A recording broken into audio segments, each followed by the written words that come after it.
గత వైసీపీలో అభివృద్ధి పూర్తిగా శూన్యమని, వెన్నుపోటు అనే పదం ఆ పార్టీకే చెందుతుందని ఎమ్మెల్యే వేమిరెడ్డి ప్రశాంతిరెడ్డి విమర్శించారు. బుచ్చిరెడ్డిపాలెం మున్సిపాలిటీ పరిధిలోని 12, 16 వార్డుల్లో 2 కోట్లతో నిర్మించనున్న సీసీ రోడ్డు పనులకు ఎమ్మెల్యే శంకుస్థాపన చేశారు.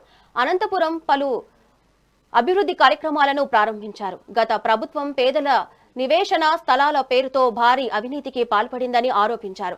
వైసీపీ నేతల తామేం అభివృద్ధి చేశాము, పురాతనం జరుగుతుంది మేడం. ఒక హాస్టల్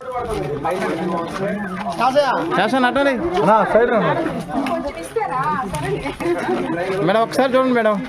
మేడం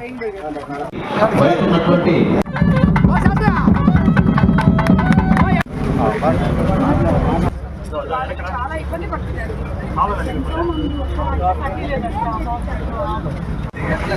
మేడం ఒకసారి చూడండి మేడం.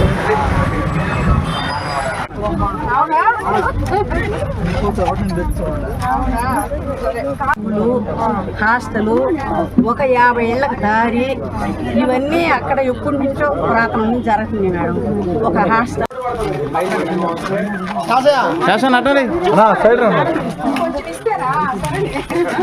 మేడం ఒకసారి చూడండి మేడం. మేడం